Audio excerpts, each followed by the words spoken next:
The Ukrainian resistance forcing the Russians to retreat to the eastern end of the country. Ukraine insisting on more heavy weaponry from the West to enable them to fight back against the Russians. Joining me now on set to discuss the latest military movements in Ukraine is four-time combat veteran, former U.S. Army Lieutenant Colonel Daniel Davis. He's also a senior fellow for defense priorities. Thank you so much, sir, for being with us. I want to get your sort of overview of what we're seeing in terms of the latest movements by the Russians. They're focusing now on the eastern part of the country. What have they been doing, and what does that signify might be coming next? Yeah, what I think we can see here is that, first of all, that the Ukraine had been defending on what has been called the line of contact for the better part of 8 years.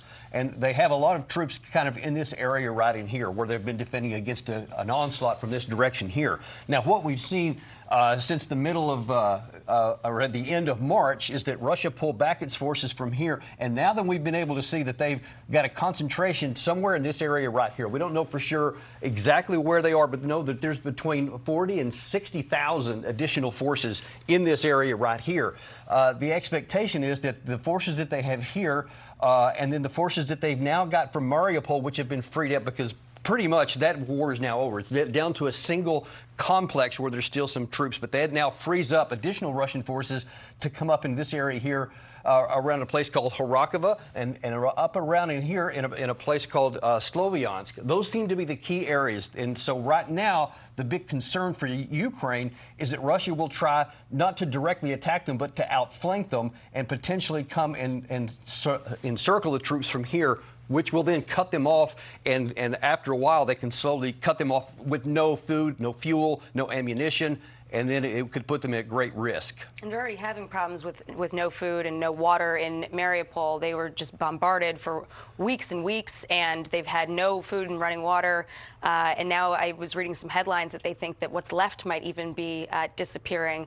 Can you talk at all about the fact that, you know, Ukraine's military has been in a hot war in Donbass for 8 years, and it's sometimes lost on people that this is a highly trained military, but they need weapons to be able to do their job. So can you describe sort of what they want to do and what they're asking for? Yes, because of all this time that they've had down in here, the Ukrainians have been building an elaborate system of mutually reinforcing defensive positions here, which makes it extremely difficult for the Russians to come in and very costly for them to try to come in a frontal attack here. Okay. Their best position, their best hope is that Russia does try to do some of the things they've done in the past and tries that frontal attack into here, because that's what they're designed for. What they're not designed for is if Russia does this and tries to flank them. So what they need from the north or from the U.S. is more mobile weapons to allow them to do counterattacks against that. I want to bring in Griff Jenkins, my colleague in Kyiv. He's hearing some air raid sirens, Griff?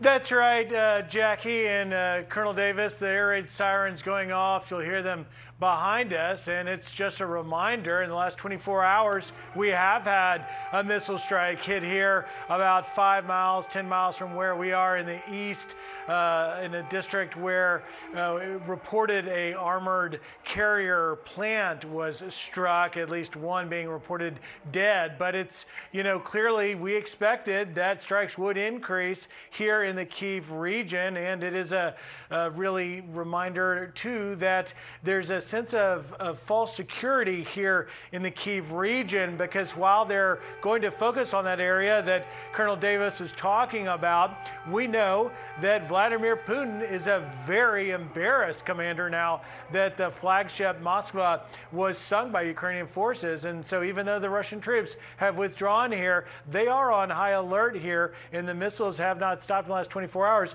We just hope here in the capital they will not increase.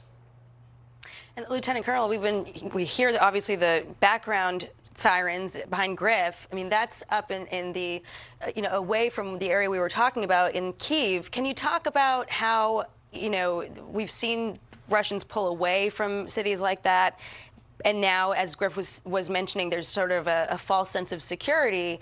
People are now returning to those areas. We had the French and Italian embassies reopen in Kyiv. Right, yeah, I think that's a little premature. And the reason why is because it's not that Russia is withdrawing or retreating. It's that they're repositioning here. If they take out this large group of Ukrainian soldiers here. Now then, there's a lot fewer troops to defend if they want to go back up and to attack into Kharkiv, or if they wanted to go up back to Kiev, or even down here into Odessa, if they can come up through this land bridge that they would then have here. That's also at risk. So the risk is still quite significant, and that's why so much depends on how effective the Ukrainians can be in holding the Russians right here so that they can't do these other things. Real quick, before we go, how significant is it that this warship is taken out? I mean, this is an embarrassment for their military. It's a huge embarrassment for the Russian military, and it's something they've had a lot of problem with in their Navy really over the last 20 years. And because it was the flagship, it will have an embarrassing effect for the Russians,